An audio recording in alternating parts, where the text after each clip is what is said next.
ನಮಸ್ಕಾರ. ನ್ಯೂಸ್ ಸಂಗಮಕ್ಕೆ ಸ್ವಾಗತ. ಮೊದಲಿಗೆ ಹೆಡ್ಲೈನ್ಸ್. ಕುಶಾಲನಗರ ಟೌನ್ ಪೊಲೀಸ್ ಠಾಣೆಯ ವಿಶ್ರಾಂತಿ ಗೃಹದಲ್ಲಿ ಬಕ್ರೀದ್ ಹಬ್ಬದ ಪ್ರಯುಕ್ತ ಮುಸ್ಲಿಂ ಬಾಂಧವರು ಹಾಗೂ ಹಿಂದೂ ಪರ ಸಂಘಟನೆಗಳ ಮುಖಂಡರ ಶಾಂತಿ ಸಭೆ ನಡೆಯಿತು. ಕುಶಾಲನಗರ ಪಟ್ಟಣದ ಸರ್ಕಾರಿ ಮಾದರಿ ಪ್ರಾಥಮಿಕ ಶಾಲೆಯ ಮೈದಾನದಲ್ಲಿ ನಂಬರ್ 122ನೇ ಪ್ರಾಥಮಿಕ ಕೃಷಿ ಪತ್ತಿನ ಸಹಕಾರ ಸಂಘದ ವತಿಯಿಂದ ಕ್ರೀಡಾ ಪಂದ್ಯಾವಳಿ ಹಮ್ಮಿಕೊಳ್ಳಲಾಗಿತ್ತು.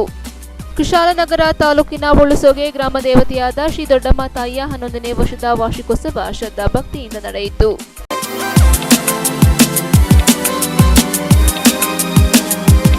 ಕುಶಾಲನಗರ ಟೌನ್ ಪೊಲೀಸ್ ಠಾಣೆಯ ವಿಶ್ರಾಂತಿ ಗೃಹದಲ್ಲಿ ಬಕ್ರೀದ್ ಹಬ್ಬದ ಪ್ರಯುಕ್ತ ಮುಸ್ಲಿಂ ಬಾಂಧವರು ಹಾಗೂ ಹಿಂದೂ ಪರ ಸಂಘಟನೆಗಳ ಮುಖಂಡರ ಶಾಂತಿ ಸಭೆ ನಡೆಯಿತು.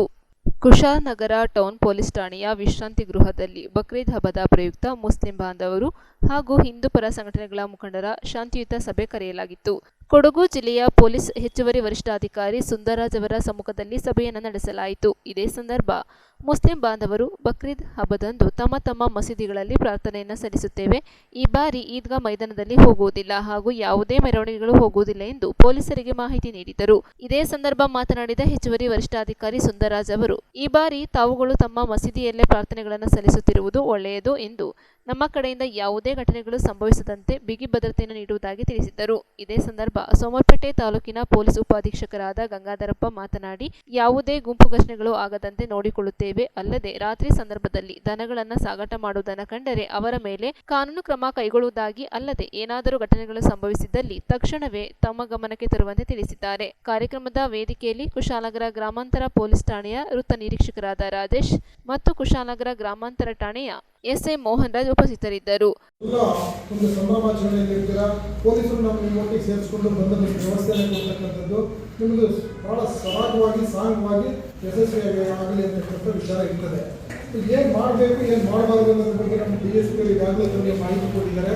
ನಮ್ಮ ಕಡೆಯಿಂದ ಎಲ್ಲ ಮಾಸ್ಕ್ಗಳಿಗೆ ಬಂದೋಬಸ್ತ್ ಎಲ್ಲ ಅವಶ್ಯಕತೆ ಇದೆ ಖಂಡಿತ ಕೊಡ್ತೇವೆ. ನಮ್ಮ ಟ್ರಾಫಿಕ್ ರೆಗ್ಯುಲೇಷನ್ ಬಗ್ಗೆ ಅದ್ರ ಬಗ್ಗೆ ಬಂದೋಬಸ್ತ್ ನಾವು ಮಾಡಿಕೊಡ್ತೇವೆ.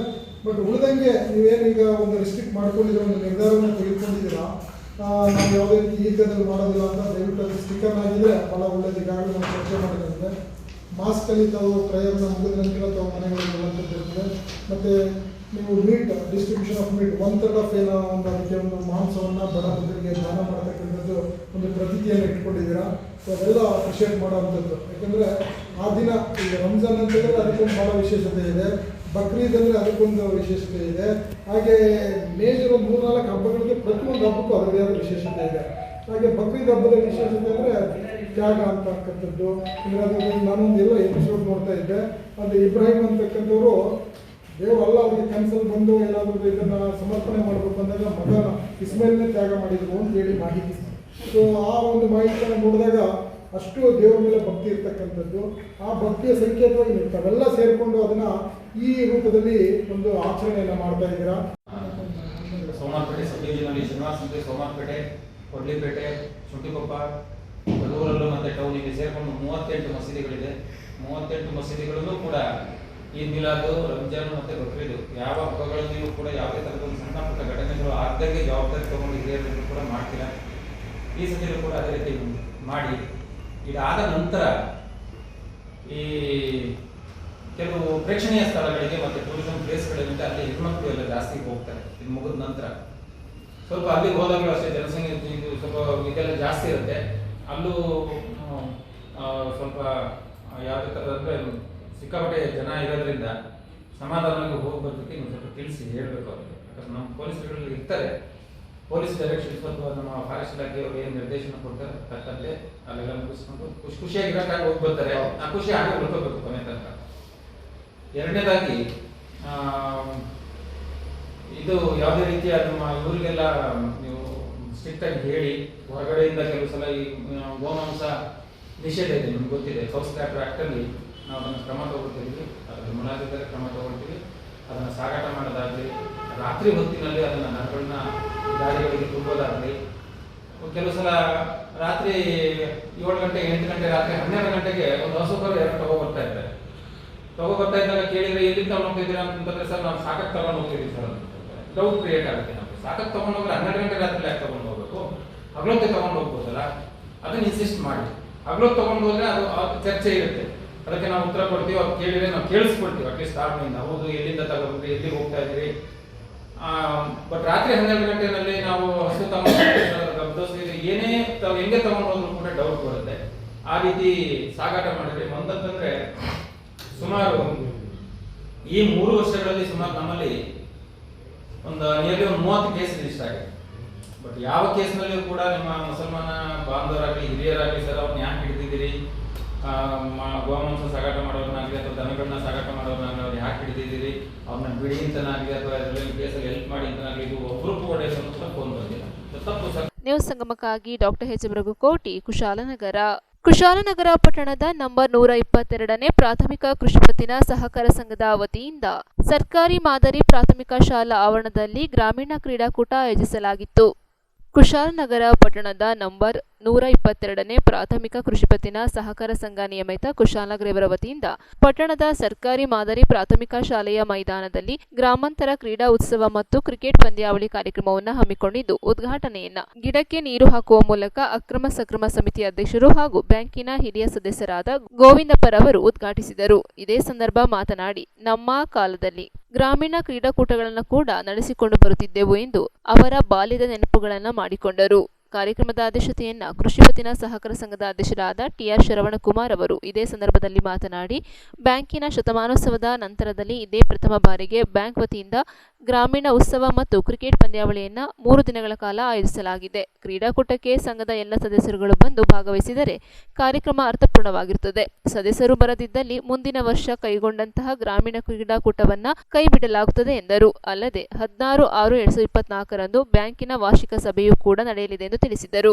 ಕಾರ್ಯಕ್ರಮದ ವೇದಿಕೆಯಲ್ಲಿದ್ದ ಕುಶಾಲನಗರ ಬ್ಲಾಕ್ ಕಾಂಗ್ರೆಸ್ ಅಧ್ಯಕ್ಷರಾದ ವಿಪಿ ಶಶಿಧರ್ ಅವರು ಮಾತನಾಡಿ, ಬ್ಯಾಂಕ್ ವತಿಯಿಂದ ಗ್ರಾಮೀಣ ಕ್ರೀಡಾಕೂಟ ಉತ್ಸವ ಆಯೋಜಿಸಿರುವುದು ತುಂಬಾ ಸಂತೋಷವಾಗಿದೆ. ಈ ಮೈದಾನದಲ್ಲಿ ಆಯೋಜಿಸಿರುವುದು ನನ್ನ ಜೀವನದಲ್ಲಿ ಬಾಲ್ಯದ ನೆನಪುಗಳು ನೆನಪಾಗುತ್ತದೆ ಎಂದು ಅವರ ಬಾಲ್ಯದ ನೆನಪುಗಳನ್ನ ಮೆಲುಕು ಹಾಕಿದರು. ಕಾರ್ಯಕ್ರಮದ ವೇದಿಕೆಯಲ್ಲಿ ಸಹಕಾರ ಶ್ರೀಯುತರಾದ ಉಪಾಧ್ಯಕ್ಷರಾದ ವಿಎಸ್ ಆನಂದ್ ಕುಮಾರ್, ನಿರ್ದೇಶಕರುಗಳಾದ ಮಧುಸೂದನ್, ರತನ್ ಕುಮಾರ್, ನೇತ್ರಾವತಿ ಸೇರಿದಂತೆ ಬ್ಯಾಂಕಿನ ನಿರ್ದೇಶಕರುಗಳು ಹಾಗೂ ಸದಸ್ಯರುಗಳು ಪಾಲ್ಗೊಂಡಿದ್ದರು.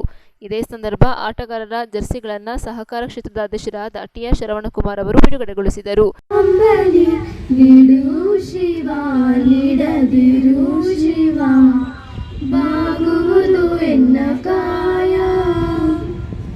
ಶೃಂಗಾರ ಕೃತಕ ಬಂಗಾರ ಕ್ಷಣಿಕ ಬಾಳಲ್ಲಿ ಬಡಿವಾರವೇಕೆ, ಶೃಂಗಾರ ಕೃತಕ ಬಂಗಾರ ಕ್ಷಣಿಕ ಬಾಳಲ್ಲಿ ಬಡಿವಾರವೇಕೆ, ನೀನಿತ್ತ ಕಾಯ ನಿನ ಕೈಲಿ ಮಾಯ. ಆಕಾರ ಕೊಟ್ಟು ಕೆಳಗಳನ್ನು ಮಡಗಿ ಅದನ್ನ ಗಟ್ಟಿ ಮಡಗಿ ಬೀಸಿ ಅದನ್ನು ಆಟ ಆಡ್ತಾ ಇದ್ರು. ನಾವಾರ ಭಾಗವಹಿಸಿದ್ದೀವಿ. ಕಬಡ್ಡಿ ಆಟವಾಗಿ ಆಡ್ತಾ ಇದ್ರು. ಎಲ್ಲ ಆಟದಲ್ಲಿ ಕೆಲಸ ಇದ್ದ ಟೈಮ್ನಲ್ಲಿ ಬೇಸಾಯ ಕಳೆದಕ್ಕೋಸ್ಕರ ಆಟವನ್ನು ಪ್ರಾರಂಭ ಮಾಡಿದರು. ಈಗ ಈ ಆಟವು ಹಿಂದಿನವರು ಅವೈಜ್ಞಾನಿಕವಾಗಿ ಆಡ್ತಾ ಇದ್ರು. ಈಗ ವೈಜ್ಞಾನಿಕವಾಗಿ ಆಟವು ಎಲ್ಲ ಕಡೆ ಪ್ರಾರಂಭ ಆಗಿದೆ. ಎಲ್ಲ ಕಡೆ ಪ್ರಾರಂಭ ಎಲ್ಲ ಕಡೆ ಇದು ದೂರಿಂದ ನಡೀತಾ ಇದೆ. ಇನ್ನೂ ಮುಂದಿನ ಸಲ ಹೀಗೆ ನಡ್ಕೊಂಡು ಹೋಗ್ಬೇಕಂತ ನಾನು ಕೇಳಿಕೊಂಡು ಈ ಉದ್ಘಾಟನಾ ಸಮಾರಂಭಕ್ಕೆ ನಮ್ಮ ಆವರಣದಂಥ ಸಂಘದ ಎಲ್ಲ ಸದಸ್ಯರುಗಳಿಗೆ, ಅಧ್ಯಕ್ಷರುಗಳಿಗೆ ಹಾಗೂ ಕ್ರೀಡಾಪಟುಗಳಿಗೆ ನನ್ನ ಅಭಿನಂದನೆಗಳನ್ನು ಸಲ್ಲಿಸುತ್ತಾ ನಾನು 2 ಮಾತುಗಳನ್ನು ಮುಕ್ತಾಯ ಮಾಡ್ತಿದ್ದೀನಿ. ಕೊಡಗಿನಲ್ಲಿ ಬಹಳ ದೊಡ್ಡ ಮಟ್ಟಕ್ಕೆ ಬೆಳೆದಿರುವಂಥ ಸಹಕಾರ ಸಂಘ. ಇದಕ್ಕೆ ತನ್ನದೇ ಆದಂಥ ಒಂದು ಕೊಡಗಿನಲ್ಲಿ ತುಂಬ ದೊಡ್ಡ ಮಟ್ಟದ ಒಂದು ಹೆಸರು. ನಾವು ವಿವಿಧ ರೀತಿಯ ಕಾರ್ಯಕ್ರಮವನ್ನು ಹಮ್ಮಿಕೊಳ್ಳೋದ್ರಲ್ಲಿ ಯಾವತ್ತೂ ಮುಂಚೂಣಿಲಿರ್ತೀವಿ. ಬಹುಶಃ ನಮಗೆ ಇರೋ ಕಾರ್ಯಕ್ರಮಗಳ ಮಧ್ಯೆ ನಮ್ಮದೊಂದು ದೊಡ್ಡ ಪ್ರಾಜೆಕ್ಟ್ ಶತಮಾನೋತ್ಸವ ಭವನ, ಅದನ್ನು ನಿರ್ಮಾಣದು ಬಹಳ ದೊಡ್ಡ ಕಾರ್ಯಕ್ರಮ. ಅದು ಅದಕ್ಕಿರುವತಕ್ಕಂಥ ಎಲ್ಲ ವಿಚಾರಗಳ ವ್ಯವಸ್ಥೆಗಳು ಆಗಿದ್ದಾವೆ. ಬಹುಶಃ ನಮ್ಗೆ 2 ತಿಂಗಳಲ್ಲೋ 3 ತಿಂಗಳಲ್ಲೋ ಕೆಲಸ ಪ್ರಾರಂಭ ಆಗುತ್ತೆ. ನಾವು ಅಷ್ಟು ಆ ಕೆಲಸಗಳಿದ್ರೂ ಸಮೇತ ಬ್ಯಾಂಕಿನ ನಿತ್ಯದ ಕಾರ್ಯಕ್ರಮಗಳು, ನಾವು ಜನರಲ್ ಬಾಡಿನ ಇಟ್ಕೊಂಡಿದ್ದೀವಿ 23ನೇ ತಾರೀಕು, ಅದರ ಕೆಲಸ ಕಾರ್ಯಕ್ರಮಗಳು, ಅದರ ಜೊತೆಗೆ ಈ ಶತಮಾನೋತ್ಸವ ಭವನದ ನಿರ್ಮಾಣ ಕೆಲಸಗಳು, ಅದ್ರ ಮಧ್ಯೆ ಸಮೇತ ನಾವು ಈ ಕ್ರೀಡಾಕೂಟವನ್ನು ನಡೆಸಲೇಬೇಕು ಅಂತ ತೀರ್ಮಾನ ಮಾಡಿಕೊಂಡು ನಮ್ಮ ಉಪಾಧ್ಯಕ್ಷರಾದ ಆನಂದ್ ಕುಮಾರ್ ಅವರು ಭಾಳ ಮುತುವರ್ಜಿ ತಗೊಂಡು ಇವೆಲ್ಲವನ್ನೂ, ಅಂದರೆ ನಮ್ಮ ಒಂದು ಆಡಳಿತ ಮಂಡಳಿ ಒಳಗೆ ಏನೇ ಕೆಲಸಗಳು ಬಂದು ನಾವೆಲ್ಲರೂ ಹಂಚ್ಕೊಂಡು ಒಟ್ಟಿಗೆ ಹೋಗ್ತಾ ಇರೋದು ನಮ್ಮ ಸಂಸ್ಥೆ ಈ ಮಟ್ಟಕ್ಕೆ ಬೆಳೆದಿದೆ. ಹಾಗಾಗಿ ಈ ಕ್ರೀಡಾಕೂಟವನ್ನು ಉಳಿಸ್ಕೊಳ್ಳೋದು ಬೆಳೆಸ್ಕೊಳ್ಳೋದು ಸದಸ್ಯರ ಮೇಲೆ ಇರುತ್ತೆ. ಕ್ರೀಡಾಕೂಟ ಮಾತ್ರ ಅಲ್ಲ, ಈ ಸಂಸ್ಥೆನೂ ಅಷ್ಟೇ. ಇವತ್ತು ನಾವುಗಳೆಲ್ಲ ಸೇರಿ ಬಹಳ ಭದ್ರವಾಗಿ ಈ ಸಂಸ್ಥೆಯನ್ನು ಕಟ್ಟಿದ್ದೀವಿ. ನಾಳೆ ಬರುವಂಥ ಯುವಕರು, ನಮ್ಮ ನಂತರದ ಪೀಳಿಗೆ ಏನಿದೆ, ಅವರು ಸಮೇತ ಈ ಬ್ಯಾಂಕ್ ವ್ಯವಸ್ಥೆಯನ್ನು ತುಂಬ ಚೆನ್ನಾಗಿ ಉಳಿಸ್ಕೊಳ್ಬೇಕು. ಇವತ್ತು ನಿಮ್ಗಳಿಗೆ ಭಾಳ ಸುಲಭವಾಗಿ ಸಾಲ ಸಿಗ್ತಾ ಇದೆ. ಒಂದು ಫೋನ್ ಮಾಡಿದ್ರೆ ಸಾಲ ಸಿಗ್ತಾ ಇದೆ, ಒಬ್ಬ ಡೈರೆಕ್ಟ್ರಿಗೆ ಹೇಳಿದ್ರೆ ಸಾಲ ಸಿಗ್ತಾ ಇದೆ. ಬಹುಶಃ ಇಲ್ಲಿ ಗೋವಿಂದಪ್ಪನವರೆಲ್ಲ ಇದ್ದಾರೆ. ನಾವು 3,000 ಸಾಲ ಕೊಡ್ತಾ ಇದ್ವಿ, ಜಾಮೀನು ಸಾಲ ಒಬ್ಬರಿಗೆ. ಅದನ್ನು 5,000 ಕೇಸಿದ್ದು ನಾನು ಬಂದಂತ. ಅಂದರೆ ನನಗಿಂತ ಹಿಂದಿನ ಜನ್ರೇಷನ್ ಅವರು 3,000, 5,000 ಕೆಲವರು ಮಾತ್ರ ಕೊಡ್ತಾ ಇದ್ರು. ಅಲ್ಲಿ ರಾಜಣ್ಣ ಅವರು ಮಾಜಿ ಅಧ್ಯಕ್ಷರು ಕೆಳಗಿದ್ದಾರೆ. ಆ 3,000 ಸಾಲ ತಗೋಬೇಕಾದ್ರೆ ಇವತ್ತು ಸ್ಯಾಂಕ್ಷನ್ ಆದರೆ 3 ತಿಂಗಳು ಆಗ್ತಿತ್ತು. DCC ಬ್ಯಾಂಕಿಂದ ದುಡ್ಡು ಬರಬೇಕಿತ್ತು, ಲೋನ್ ಆಗಿ ಸ್ಯಾಂಕ್ಷನ್. ಆದರೆ ಇವತ್ತು ನಿಮಗೆ ಒಂದು ಫೋನ್ ಕಾಲ್ನಲ್ಲಿ 3 ಲಕ್ಷ 4 ಲಕ್ಷದಷ್ಟು ಸಾಲ ಸಿಗೋಷ್ಟು ಸಂಸ್ಥೆ ಬೆಳೆದಿದೆ. ಈ ಸಂಸ್ಥೆ ಉಳಿದ್ರೆ ಮುಂದಿನ ಪೀಳಿಗೆಗೆ ನೀವು ಯಾರ ಜೊತೆ ಹೋಗಿ ಕೈ ನೀಡಿ ಬೇಡುವ ಪರಿಸ್ಥಿತಿ ಬರೋದಿಲ್ಲ. ಯಾಕೆಂದರೆ ಇದು ನಮ್ಮದೇ ಸಂಸ್ಥೆ. ಹಿರಿಯರು ಅದೇನು ಹುಟ್ಟಾಕಿದ್ರು ಅದನ್ನು ಭಾಳ ಭದ್ರವಾಗಿ ನಾವು ಇವತ್ತಿನ ಕಟ್ಟಿದ್ದೀವಿ. ಬೇರೆ ಬೇರೆ ಕಾರ್ಯಕ್ರಮಗಳನ್ನು ನಾವು ಅಂದ್ಕೊಂಡಿದ್ದೀವಿ. ಸಾಂಸ್ಕೃತಿಕ ಚಟುವಟಿಕೆಗೆ ಬಹಳ ಒಂದು ದಿನಯಿಡೀ ಕಾರ್ಯಕ್ರಮ ನಡೆದಿತ್ತು. ಬಹುಶಃ ಸಹಕಾರ ಕ್ಷೇತ್ರದಲ್ಲಿ ಒಂದಷ್ಟು ಧೈರ್ಯವನ್ನು ತೋರಿಸ್ಬೋದು. ಮೊನ್ನೆವರೆಗೂ ಕಣ್ಣು ಮುಚ್ಚಾಲೆ ಆಟ ಆಡ್ತಿದ್ದ, ಅನಿಶ್ಚಿತತೆಯಿಂದ ಕೂಡಿದಂಥ ಈ ಕ್ರೀಡಾಕೂಟ ಆಗ್ಲಿಕ್ಕೆ ಸಾಧ್ಯ ಇದೆಯಾ ಅಂತ ಹೇಳುವ ಜಿಜ್ಞಾಸೆಯನ್ನು ಇವತ್ತು ಬಿಸಿಲು ಬಗೆಹರಿಸಿದೆ. ಸಹಕಾರ ಕಪ್ಪನ್ನು ಅತ್ಯಂತ ಕ್ರೀಡಾ ಮನಸ್ಥಿತಿಯಿಂದ ಕಳೆದ ಬಾರಿ ಆಡಿದ್ವಿ ನಾವು. ಶತಮಾನೋತ್ಸವದ ಕಪ್ಪನ್ನು ಬಹಳ ನಿಜವಾಗಿಯೂ ಅದರಷ್ಟು ಆನಂದಿಸಿದ್ದು ಬಹುಶಃ ಬದುಕಲ್ಲಿ ಕೆಲವೇ ಆಟಗಳನ್ನು, ಕೆಲವು ಕ್ಷಣಗಳನ್ನು ಕಳೆದಿದ್ದೀವಿ. ಕಳೆದ ಬಾರಿ ಆ ಕ್ಷಣಗಳನ್ನು ಆನಂದಿಸಿದ್ವಿ. ಸೊ ಬಹಳ ಅತ್ಯುತ್ತಮವಾದ ಆಯೋಜನೆ, ಕ್ರೀಡೆ, ಸಾಂಸ್ಕೃತಿಕ ಇತ್ಯಾದಿ ಎಲ್ಲ ಕಾರ್ಯಕ್ರಮವನ್ನು ಕೂಡ ಬ್ಯಾಂಕ್ ತನ್ನ ಛಾಪನ್ನು ಮೂಡಿಸ್ಕೊಳ್ತೀವಿ. ಕಳೆದ ಬಾರಿ ಜನರಲ್ ಬಾಡಿಯಲ್ಲಿ ನಾವು ಈ ಪ್ರಸ್ತಾವನೆಯನ್ನು ಮುಂದಿಟ್ವಿ. 1 ವರ್ಷಕ್ಕೆ ಸೀಮಿತ ಆಗಿಡಬೇಡಿ, ಪ್ರತಿ ವರ್ಷ ಕೂಡ ಈ ಕ್ರೀಡೋತ್ಸವನ ಆಚರಿಸಬೇಕು ಮತ್ತು ಗ್ರಾಮೀಣ ಕ್ರೀಡೆಯನ್ನು ಪರಿಚಯಿಸಬೇಕು. ಮಹಿಳೆಯರು ಸೇರಿದಾಗೆ ನಮ್ಮ ಈ ಸಮಿತಿಯಲ್ಲಿ ಯಾರಿದ್ದಾರೆ, ಸದಸ್ಯರುಗಳು ಯಾರಿದ್ದಾರೆ, ಅವರೆಲ್ಲನೂ ಒಳಗೊಂಡಂತೆ ಕೇವಲ ವಾಣಿಜ್ಯ ಚಟುವಟಿಕೆಗಳಿಗೆ ಸೀಮಿತ ಆಗದೆ ಬೇರೆ ಚಟುವಟಿಕೆಗಳು ಕೂಡ ನಾವು ತೊಡಗಿಸ್ಕೊಳ್ಬೇಕು ಅಂತೇಳಿ ಆಯೋಜನೆ ನಮ್ಮ ಮನವಿಯನ್ನು ಪುರಸ್ಕರಿಸಿ ಪ್ರತಿ ವರ್ಷ ಕೂಡ ಸಹಕಾರ ಕಪ್ಪನ್ನು ನಡೆಸುವ ಮತ್ತು ಕ್ರೀಡೋತ್ಸವವನ್ನು, ಬೇರೆ ಗ್ರಾಮೀಣ ಕ್ರೀಡೋತ್ಸವ ನಡೆಸುತ್ತಿರುವಂಥ ನಿರ್ಧಾರವನ್ನು ತೆಗೆದುಕೊಂಡಿರೋದನ್ನ ನಾನು ಈ ಸಂದರ್ಭದಲ್ಲಿ ಅಭಿನಂದನೆ ಹೇಳಲಿಕ್ಕೆ ಬಯಸ್ತೇನೆ. ಸೊ ಈ ಕ್ರೀಡಾಂಗಣ ನಮ್ಮ ಬಾಲ್ಯ ಚಟುವಟಿಕೆಗಳ ಅನೇಕ ನೆನಪುಗಳನ್ನ ಮೆಲುಕಾಗ್ತದೆ. ಸೊ ಇಲ್ಲಿ ಆಟ ಆಡಿದಾಗ ನಮಗೆ ಆಟ ಆಡೋದಕ್ಕೆ ಕುಶಾಲನಗರದ ಬೇರೆ ಗ್ರೌಂಡ್ಗಳು ಇವತ್ತು ಅಭಿವೃದ್ಧಿ ಆಗಿದೆ. ಅದು ಇಲ್ಲೇ ಆಡಿದಾಗ ಒಂದಷ್ಟು ಭಾವನಾತ್ಮಕ ಸೆಳೆತ ಕೂಡ ಇದೆ. ಸೊ ಈ ಕ್ರೀಡಾಂಗಣವನ್ನು ಅಭಿವೃದ್ಧಿಪಡಿಸುವಂಥ ಹೊಣೆಗಾರಿಕೆ ಕೂಡ ನಮ್ಮ ಮೇಲಿದೆ. ಇಲ್ಲಿ ಫುಟ್ಬಾಲನ್ನು ಇತ್ತೀಚೆಗೆ 5 ಮತ್ತು 7 ಸೀಮಿತವಾಗಿ ಆಡ್ತಾ ಇದ್ದಾರೆ. ಅದು 9, 11ಕ್ಕೆ ಆಡಬೇಕು. ನಗರದ ಹೃದಯ ಭಾಗದಲ್ಲಿ ಇಲ್ಲೇ ಆಡಬೇಕು ಅಂತ ಹೇಳೋ ನಮ್ಮ ಆಶೆ ಇದೆ. ಹಾಗಾಗಿ ಒಂದಷ್ಟು ಫುಟ್ಬಾಲ್ ಕ್ರೀಡಾಂಗಣದ ಹೊರಗಡೆ ಹೋಗಬಾರ್ದು ಅಂತ ಹೇಳೋ ಒಂದು ವ್ಯವಸ್ಥೆಯನ್ನು ಮಾಡಿದ್ವಿ. ಮುಂದಿನ ದಿನಗಳು ಅದನ್ನು ಪೂರ್ಣಗೊಳಿಸ್ಕೊಳ್ತೀವಿ. ಏನು ಗ್ಯಾಲರಿನ ನಿರ್ಮಾಣ ಮಾಡಿದ್ವಿ ಅದು ಕೂಡ ನ್ಯೂಸ್ ಸಂಗಮಕ್ಕಾಗಿ ಡಾಕ್ಟರ್ ಎಚ್ ಮೃಗುಕೋಟಿ, ಕುಶಾಲನಗರ ತಾಲೂಕಿನ ಮುಳ್ಳುಸೋಗೆ ಗ್ರಾಮದಲ್ಲಿರುವ ಶ್ರೀ ಕನ್ನಂಬಾಡಿಯಮ್ಮ ದೇವಾಲಯದ ಅಭಿವೃದ್ಧಿ ಕಾರ್ಯಕ್ಕೆ ಶ್ರೀ ಕ್ಷೇತ್ರ ಧರ್ಮಸ್ಥಳ ಗ್ರಾಮಾಭಿವೃದ್ಧಿ ಯೋಜನೆ ವತಿಯಿಂದ 1,50,000 ಚೆಕ್ ಅನ್ನು ನೀಡಿದರು. ಕುಶಾಲನಗರ ತಾಲೂಕಿನ ಮುಳ್ಳುಸೋಗೆ ಗ್ರಾಮದಲ್ಲಿರುವ ಶ್ರೀ ಕನ್ನಂಬಾಡಿಯಮ್ಮ ದೇವಾಲಯದ ಅಭಿವೃದ್ಧಿ ಕಾರ್ಯಕ್ಕೆ ಶ್ರೀ ಕ್ಷೇತ್ರ ಧರ್ಮಸ್ಥಳ ಧರ್ಮಾಧಿಕಾರಿ ಶ್ರೀ ಡಿ ವೀರೇಂದ್ರ ಹೆಗಡೆಯವರು 1,50,000 ಚೆಕ್ ಅನ್ನು ದೇವಾಲಯದ ಅಭಿವೃದ್ಧಿ ಕಾರ್ಯಕ್ಕಾಗಿ ನೀಡಿದ್ದಾರೆ. ಇದರ ಚೆಕ್ ಅನ್ನು ಧರ್ಮಸ್ಥಳ ಗ್ರಾಮಾಭಿವೃದ್ಧಿ ಯೋಜನೆಯ ಕೊಡಗು ಜಿಲ್ಲಾ ನಿರ್ದೇಶಕರಾದ ಶ್ರೀಮತಿ ಲೀಲಾವತಿರವರು ದೇವಾಲಯ ಸಮಿತಿ ಅಧ್ಯಕ್ಷರಿಗೆ ಚೆಕ್ ಅನ್ನು ವಿತರಿಸಿದರು. ಇದೇ ಸಂದರ್ಭ ಮಾತನಾಡಿ ಶ್ರೀ ಕ್ಷೇತ್ರ ಧರ್ಮಸ್ಥಳದ ಧರ್ಮಾಧಿಕಾರಿಗಳಾದ ಡಾಕ್ಟರ್ ಡಿ ವೀರೇಂದ್ರ ಹೆಗಡೆಯವರು ದೇವಾಲಯಗಳ ಅಭಿವೃದ್ಧಿ ಕೆಲಸ ಕಾರ್ಯಗಳಿಗೆ ಮುಂದಾಗುತ್ತಿದ್ದು, ಈಗಾಗಲೇ ಅಭಿವೃದ್ಧಿ ಕಾರ್ಯಕ್ಕೆ ಸಂಸ್ಥೆಯ ವತಿಯಿಂದ ಪ್ರಸಾದದ ರೂಪವಾಗಿ ಹಣವನ್ನು ಬಿಡುಗಡೆಗೊಳಿಸಿದ್ದಾರೆ ಎಂದು ವೀರೇಂದ್ರ ಹೆಗಡೆಯವರ ಅಭಿವೃದ್ಧಿ ಕೆಲಸಗಳ ಬಗ್ಗೆ ವಿಸ್ತಾರವಾಗಿ ಮಾತನಾಡಿದರು. ಕಾರ್ಯಕ್ರಮದ ವೇದಿಕೆಯಲ್ಲಿ ಶ್ರೀ ಕ್ಷೇತ್ರ ಧರ್ಮಸ್ಥಳ ಗ್ರಾಮಾಭಿವೃದ್ಧಿ ಯೋಜನೆಯ ಸೋಮವಾರಪೇಟೆ ತಾಲೂಕಿನ ಯೋಜನಾಧಿಕಾರಿ ಎಚ್ ಲೋಹಿತ್, ಕುಶಾಲನಗರ ತಾಲೂಕಿನ ವಲಯ ಮೇಲ್ವಿಚಾರಕಿ ಶ್ರೀಮತಿ ಪೂರ್ಣಿಮಾ ಸೇರಿದಂತೆ ದೇವಾಲಯ ಸಮಿತಿ ಅಧ್ಯಕ್ಷರು, ಉಪಾಧ್ಯಕ್ಷರು, ಕಾರ್ಯದರ್ಶಿಗಳು ಹಾಗೂ ಪದಾಧಿಕಾರಿಗಳು ಹಾಗೂ ಗ್ರಾಮಸ್ಥರು ಉಪಸ್ಥಿತರಿದ್ದರು. ಸಿಗೋದಿಲ್ಲ. ಯಾಕೆಂತ ಹೇಳಿದ್ರೆ ನಮ್ಮ ಇವರು ಹೇಳಿದರು, ಸಣ್ಣದಿರುವಾಗ ಈ ದೇವಸ್ಥಾನದ ಸ್ಥಿತಿ ಹೇಗಿತ್ತು, ಅದನ್ನು ಈಗ ಯಾವ ರೀತಿ ಮಾಡಲಿಕ್ಕೆ ನಾವು ಹೊರಟಿದ್ದೀವಿ ಅಂತ ಹೇಳಿ. ಬಹುಶಃ ಆಗಿನ ಸಂದರ್ಭಕ್ಕೆ ಅದೇ ಬಹಳ ದೊಡ್ಡ ವಿಚಾರ. ಯಾಕಂದರೆ ಅಷ್ಟು ಕಷ್ಟದ ದಿನಗಳಲ್ಲಿ ಊರಿಗೊಂದು ದೇವಸ್ಥಾನ ಬೇಕು ಅಂತೇಳಿ ನಮ್ಮ ಹಿರಿಯರು ನಿರ್ಧಾರ ಮಾಡಿ ಊರಿಗೊಂದು ದೇವಸ್ಥಾನ ಕಟ್ಟಿದ್ರು. ಬಹುಶಃ ಹಿಂದೆ ಹಿರಿಯರಿಗೆ ವಿದ್ಯೆ ಇಲ್ಲದಿದ್ದರೂ ಅಪಾರವಾದಂಥ ಜ್ಞಾನ ಐತಿ. ಯಾಕೆ ಅಂತ ಹೇಳಿದ್ರೆ ಈ ದೇವಸ್ಥಾನ ಅಂತ ಹೇಳುವಂಥದ್ದು ಧರ್ಮದ ತಳಹದಿ. ಇಲ್ಲಿಂದಲೇ ಸಂಸ್ಕಾರ ಸಂಸ್ಕೃತಿ ಒಂದು ಮಗುವಿಗೆ ಹುಟ್ಟಬೇಕಾಗಿದ್ದಂತಹ ವಿಚಾರ. ಯಾಕೆ ಅಂತ ಹೇಳಿದ್ರೆ ಹುಟ್ಟುವ ಮಗುವನ್ನು ನಾವು ಬೆಳೆಸಬೇಕಿದ್ರೆ ದೇವರನ್ನು ಮುಂದೆ ಇಟ್ಕೊಂಡೇ ಅವ್ರು ಹೋಗೋ ತಪ್ಪು ದಾರಿಯನ್ನು ಬೆಳೆಸ್ತಾ ಹೋಗ್ತೀವಿ. ಹಾಗಾಗಿ ಈ ಧರ್ಮದ ನೆಲೆಗಟ್ಟ ಆದಂತಹ ದೇವಸ್ಥಾನವನ್ನು ಅಜೀರ್ಣಾವಸ್ಥೆಯಲ್ಲಿದ್ದಂಥ ದೇವಸ್ಥಾನವನ್ನು ಜೀರ್ಣೋದ್ಧಾರ ಮಾಡಿ ಮುಂದಿನ ಪೀಳಿಗೆಗೆ ಇದನ್ನು ಒಂದು ವರ್ಗಾಯಿಸುವಂಥದ್ದು ಬಹಳ ಒಂದು ಪುಣ್ಯದ ಕೆಲಸ. ಈ ಪುಣ್ಯದ ಕೆಲಸವನ್ನು ಮಾಡಿದಂತಹ ಇವತ್ತಿನೆಲ್ಲ ಕಮಿಟಿಯ ಅಧ್ಯಕ್ಷರು ಪದಾಧಿಕಾರಿ ಎಲ್ಲರಿಗೂ ನಾನು ಧರ್ಮಸ್ಥಳ ಗ್ರಾಮಾಭಿವೃದ್ಧಿ ಯೋಜನೆ ಪರವಾಗಿ ಪ್ರೀತಿಪೂರ್ವಕವಾದಂತಹ ಧನ್ಯವಾದಗಳು. ಶ್ರೀಕ್ಷೇತ್ರ ಧರ್ಮಸ್ಥಳದಲ್ಲಿ ಚತುರ್ಧಾನಗಳು ನಿರಂತರವಾಗಿ ನಡೀತಾ ಇದೆ. ಅನ್ನದಾನ, ಭಯದಾನ, ವಿದ್ಯಾದಾನ, ಔಷಧದಾನಗಳು ಅಂತೇಳಿ.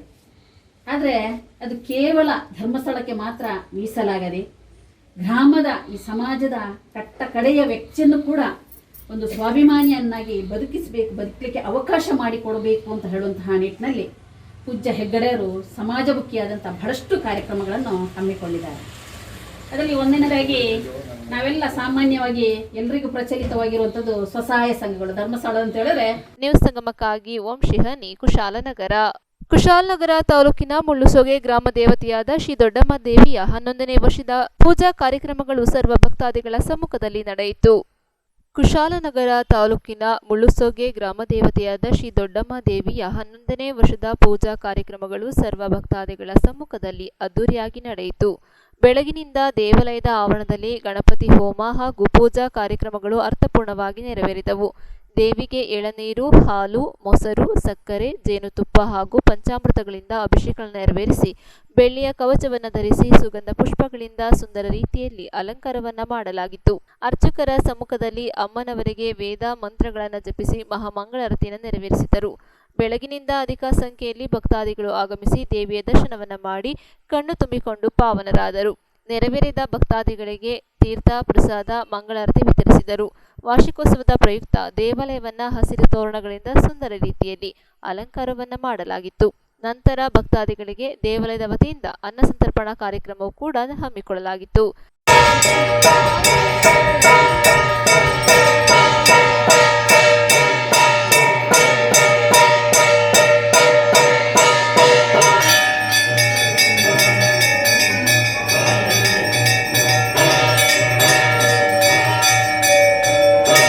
ನ್ಯೂಸ್ ಸಂಗಮಕ್ಕಾಗಿ ಧನ್ಯ, ಕುಶಾಲನಗರ. ನಾಪೋಕ್ಲು ಪಟ್ಟಣದಿಂದ ಕೊಡವ ಸಮಾಜಕ್ಕೆ ತೆರಳುವ ರಸ್ತೆ ಸಂಪೂರ್ಣ ಹದಗೆಟ್ಟಿದ್ದು ದುರಸ್ತಿಪಡಿಸಬೇಕಾದ ಅಗತ್ಯವಿದೆ. ದುರಸ್ತಿಪಡಿಸದಿದ್ದಲ್ಲಿ ಮುಂದಿನ ದಿನಗಳಲ್ಲಿ ಉಗ್ರ ಹೋರಾಟ ಮಾಡುವುದಾಗಿ ಎಚ್ಚರಿಕೆ ನೀಡಿದ್ದಾರೆ. ನಾಪೋಕ್ಲು ಪಟ್ಟಣದಿಂದ ಕೊಡವ ಸಮಾಜಕ್ಕೆ ತೆರಳುವ ರಸ್ತೆ ಕೆಲವು ಕಡೆ ಸಂಪೂರ್ಣ ಹದಗೆಟ್ಟಿದ್ದು ತುರ್ತು ದುರಸ್ತಿಪಡಿಸಬೇಕಾದ ಅಗತ್ಯವಿದೆ. ರಸ್ತೆಯಲ್ಲಿ ಹೊಂಡಗಳಾಗಿದ್ದು ಕೆಸರುಮಯವಾಗಿದೆ. ವಾಹನಗಳ ಸಂಚಾರಕ್ಕೆ ತೊಡಕಾಗಿದೆ. ನಾಪೋಕ್ಲು ಕೂರುಳಿ ಎಮ್ಮೆಮಾಡು ಸಂಪರ್ಕ ರಸ್ತೆಯಾಗಿದ್ದು ಈ ವ್ಯಾಪ್ತಿಯ ಜನರಿಗೆ ಬಹುಪಯೋಗಿ ಇದಾಗಿದ್ದು ಇದೀಗ ಆಟೋ ರಿಕ್ಷಾ ಚಾಲಕರು ದುಪ್ಪಟ್ಟು ಬಾಡಿಗೆಯನ್ನ ಹೇಳುವ ಪರಿಸ್ಥಿತಿ ನಿರ್ಮಾಣವಾಗಿದೆ. ಬೇಸಿಗೆ ಅವಧಿಯಲ್ಲಿ ರಸ್ತೆಯನ್ನು ದುರಸ್ತಿಪಡಿಸಬೇಕಿತ್ತು. ಇದೀಗ ಮಳೆಗಾಲ ಆರಂಭವಾಗಿದ್ದು ಗುಂಡಿಗಳಲ್ಲಿ ಮಳೆ ನೀರು ನಿಂತು ರಸ್ತೆಯಲ್ಲಿ ಸಂಚರಿಸುವುದು ಯಾತನಮಯವಾಗಿದೆ. ಜೀವಕ್ಕೆ ಅಪಾಯವಾಗುವ ಮೊದಲು ಸಂಬಂಧಪಟ್ಟವರು ಶೀಘ್ರ ಕ್ರಮ ಕೈಗೊಳ್ಳಬೇಕು. ತಪ್ಪಿದಲ್ಲಿ ಪ್ರತಿಭಟನೆ ಹಾದಿ ಹಿಡಿಯಬೇಕಾಗುತ್ತದೆ ಎಂದು ಎಚ್ಚರಿಕೆ ನೀಡಿದ್ದಾರೆ. ಇದೇ ಸಂದರ್ಭ ಅರೆಯಡ ಪೆಮ್ಮಯ್ಯ, ಬಾಳೆಯಡ ಸುಬ್ಬಯ್ಯ, ಮಹೇಶ್, ಚಿನ್ನಪ್ಪ ಉಪಸ್ಥಿತರಿದ್ದು ಕೂಡಲ ರಸ್ತೆಯಲ್ಲಿ ನಿರ್ಮಾಣವಾದ ಗುಂಡಿಯನ್ನು ಮುಚ್ಚಿ ಕ್ರಮ ಕೈಗೊಳ್ಳಬೇಕು. ತಪ್ಪಿದಲ್ಲಿ ತೀವ್ರ ತರಹ ಪ್ರತಿಭಟನೆ ಹಮ್ಮಿಕೊಳ್ಳಲಾಗುವುದು ಎಚ್ಚರಿಕೆ ನೀಡಿದರು. ರಸ್ತೆಯ ಗುಂಡಿಗಳಲ್ಲಿದ್ದ ನೀರು ತಾತ್ಕಾಲಿಕವಾಗಿ ಹೊರಹೋಗಲು ಅನುವು ಮಾಡಿಕೊಡಲಾಯಿತು. ಬಾಳೆಯಡ ಮೇದಪ್ಪನ ನಾಪೋಕ್ಲು ನಿವಾಸಿಯಾಗಿದ್ದು ಇಲ್ಲಿ ನಮ್ಮ ಬೇಡಿಕೆ ಏನೆಂದರೆ ನಾಪೋಕ್ಲು ಮುಖ್ಯ ರಸ್ತೆಯಿಂದ ಇಲ್ಲಿ ಅರೆಯಡ ಕುಟುಂಬಸ್ಥರು, ಬಾಳೆಯಡ ಕುಟುಂಬಸ್ಥರು, ಕಂಗಾಡ ಕುಟುಂಬಸ್ಥರು ಮತ್ತು ಸಂಪರ್ಕ ರಸ್ತೆ ಅಜ್ಜಿಮುಟ್ಟಕ್ಕೆ ಇದೇ ರಸ್ತೆಯಲ್ಲಿ ಎಲ್ಲ ಹಾದು ಹೋಗುವುದರಿಂದ ಈ ನಾಪೋಕ್ಲು ಮುಖ್ಯ ರಸ್ತೆಯಿಂದ ಸುಮಾರು ಒಂದು 350 ಮೀಟರ್ ಸಂಪೂರ್ಣ ಹದಗೆಟ್ಟಿದ್ದು ಭಾಳ ಗುಂಡಿ ಬಿದ್ದಿದೆ. ನಾವು ಅಧಿಕಾರಿಗಳ ಗಮನಕ್ಕೆ ತಂದರು, ಪಂಚಾಯತಿ ಗಮನಕ್ಕೆ ತಂದರು, ಯಾರು ಇವರ ಬಗ್ಗೆ ಒಂದು ತೀರ್ಮಾನ ತೆಗೊಳ್ಳದೆ ನಾವು ರಸ್ತೆಯಲ್ಲಿ ಪರದಾಡ್ತಿದ್ದೀವಿ. ಆದ್ದರಿಂದ ಕೂಡಲೇ ಗ್ರಾಮ ಪಂಚಾಯತ್ ಅಧ್ಯಕ್ಷರಾಗಲಿ, ನಮ್ಮ MLA ಸಾಹೇಬರಾಗಲಿ ಯಾರಾದರೂ ಇದಕ್ಕೆ ಸಂಪರ್ಕ ಕೊಟ್ಟು ಇವನು ನಮ್ಮ ಕೊಡ ಸಮಾಜ ಅಧ್ಯಕ್ಷರಾಗಲಿ ಯಾರಾದರೂ ಇದಕ್ಕೆ ಒಂದು ತೀರ್ಮಾನ ತಗೊಂಡು ವೆಟ್ವಿಕ್ಸ್ ಹಾಕಿ ನಮಗೆ ಸರಿಪಡಿಸಿಕೊಡಬೇಕಾಗಿ ನಾನು ವಿನಂತಿ ಮಾಡಿಕೊಳ್ತೇನೆ. ತಪ್ಪಿದಲ್ಲಿ ನಾವು ಮಾಡದಿದ್ದರೆ ನಾವು ಒಂದು ಹೋರಾಟಕ್ಕೆ ಇಳಿತೀವಿ ಅಂತೇಳಿ ನಾವು ತೀರ್ಮಾನ ಮಾಡಿದ್ದೀವಿ. ಗ್ರಾಮದ ನಾಪೋಕ್ಲು ಮುಖ್ಯಪೇಟೆಯಿಂದ ಅಜ್ಜಿಮುಟ್ಟ ಮತ್ತು ಕೂರುಳಿ ಸಂಪರ್ಕ ರಸ್ತೆ. ಈ ರಸ್ತೆಯಲ್ಲಿ ಕೊಡವ ಸಮಾಜ ಇದೆ. ಅದರ ನಂತರ 4-5 ಕುಟುಂಬಸ್ಥರು ಬಾಳೇಡ, ಅರೇಡ, ಕಂಗಾಂಡ, ಮೊಟ್ಟೆಪಂಡ ಮತ್ತು ಬೊಪ್ಪಂಡ ಕುಟುಂಬಸ್ಥರು ಕೂಡ ಇದೇ ದಾರಿಗಾಗಿ ಹಾದಿ ಹೋಗ್ತಾರೆ. ಮತ್ತು ಕಲ್ಲುಮೊಟ್ಟೆ ಎಂತಕ್ಕಂಥ ಒಂದು ಪೈಸಾರಿ, ಕಕ್ಕೊಂದಕಾಡು ಪೈಸಾರಿ, ಕಲ್ಲುಮೊಟ್ಟೆ ಪೈಸಾರಿ ಕೂಡ ಈ ಮಾರ್ಗವಾಗಿ ಬಳಸ್ತಾರೆ. ಅದಲ್ಲದೆ ಕೂರುಳಿ ಮತ್ತು ಎಮ್ಮೆಮಾಡಿಗೆ ಸಂಪರ್ಕ ರಸ್ತೆಯಾಗಿ ಕೂಡ ಕಳೆದ 3 ವರ್ಷಗಳಿಂದ ಇದು ಸಂಪರ್ಕಿತವಾಗಿದೆ. ಈ ರಸ್ತೆಯನ್ನು ಕಳೆದ 2 ವರ್ಷಗಳಿಂದಲೂ ಕೂಡ ನಾವು ಹೇಳ್ತಾ ಬಂದಿದ್ದೇವೆ. ಕಳೆದ ವರ್ಷವಂತೂ ತುಂಬ ಒತ್ತಾಯ ಮಾಡಿದ್ದೀವಿ, ಈ ಒಂದು ಗುಂಡಿ ಬಿದ್ದು ಇದನ್ನು ಸರಿ ಮಾಡಬೇಕಿಲ್ಲ ಅಂದರೆ ರಸ್ತೆ ಪೂರ್ತಿ ಹದಗೆಡುತ್ತೆ ಅಂತೇಳಿ. ಇದು ಮುಖ್ಯ ರಸ್ತೆಯಿಂದ ಇಲ್ಲಿಯವರೆಗೆ ಸುಮಾರು 300 ಮೀಟರ್ಗಳವರೆಗೆ ತೀರಾ ಹದಗೆಟ್ಟಿದೆ. ಇದನ್ನು ತಕ್ಷಣ ಸಂಬಂಧಪಟ್ಟವರು ಈ ಒಂದು ರಸ್ತೆಯನ್ನು ಸರಿಪಡಿಸಬೇಕು, ಇಲ್ಲಾಂದರೆ ನಾವು ಮುಂದಿನ ಹೋರಾಟಕ್ಕೆ ಅಣಿಯಾಗ್ತೇವೆ ಅಂತ ಈ ಮೂಲಕ ತಿಳಿಸ್ತೇವೆ. ದಿಲೀಪ್, ಇಲ್ಲಿ ನಾಪಕ್ಲು ಪಿಕಪ್ ಓಡಿಸ್ತಾ ಇರೋದು. ಸುಮಾರು ವರ್ಷದಿಂದ ಈ ಕೊಡಕುಂದಿ ಇದೇ ರೀತಿ ಇದೆ. ಗಾಡಿ ಓಡಿಸೋಕ್ಕಾಗೋದಿಲ್ಲ, ಬಂದು ನೀರು ನಿಲ್ಲೋದು, ಚರಂಡಿ ವ್ಯವಸ್ಥೆ ಇಲ್ಲ. ಆಚೆ ಈಚೆ ಬಿಲ್ಡಿಂಗ್ ಕಟ್ಟುವಾಗ ಚರಂಡಿ ವ್ಯವಸ್ಥೆ ಕೊಟ್ಟಿಲ್ಲ ಇವರು. ಪಂಚಾಯಿತಿ ಅವರು ಸ್ವಲ್ಪ ನಿರ್ಲಕ್ಷ್ಯ ನೋಡ್ತಿದ್ದಾರೆ, ಅದಕ್ಕಾಗಿ ಕೆಲಸ ಮಾಡ್ತಾ ಇಲ್ಲ. ನ್ಯೂಸ್ ಸಂಗಮಕ್ಕಾಗಿ ದುಗ್ಗಳ ಸದಾನಂದ ನಾಪೋಕ್ಲು. ಕೊನೆಯಲ್ಲಿ ಮತ್ತೊಮ್ಮೆ ಹೆಡ್ಲೈನ್ಸ್. ಕುಶಾಲನಗರ ಟೌನ್ ಪೊಲೀಸ್ ಠಾಣೆಯ ವಿಶ್ರಾಂತಿ ಗೃಹದಲ್ಲಿ ಬಕ್ರೀದ್ ಹಬ್ಬದ ಪ್ರಯುಕ್ತ ಮುಸ್ಲಿಂ ಬಾಂಧವರು ಹಾಗೂ ಹಿಂದೂ ಪರ ಸಂಘಟನೆಗಳ ಮುಖಂಡರ ಶಾಂತಿ ಸಭೆ ನಡೆಯಿತು. ಕುಶಾಲನಗರ ಪಟ್ಟಣದ ಸರ್ಕಾರಿ ಮಾದರಿ ಪ್ರಾಥಮಿಕ ಶಾಲೆಯ ಮೈದಾನದಲ್ಲಿ ನಂಬರ್ 122ನೇ ಪ್ರಾಥಮಿಕ ಕೃಷಿ ಪತ್ತಿನ ಸಹಕಾರ ಸಂಘದ ವತಿಯಿಂದ ಕ್ರೀಡಾ ಪಂದ್ಯಾವಳಿ ಹಮ್ಮಿಕೊಳ್ಳಲಾಗಿತ್ತು. ಕುಶಾಲನಗರ ತಾಲೂಕಿನ ಉಳುಸೋಗೆ ಗ್ರಾಮ ದೇವತೆಯಾದ ಶ್ರೀ ದೊಡ್ಡಮ್ಮ ತಾಯಿಯ 11ನೇ ವರ್ಷದ ವಾರ್ಷಿಕೋತ್ಸವ ಶ್ರದ್ಧಾ ಭಕ್ತಿಯಿಂದ ನಡೆಯಿತು.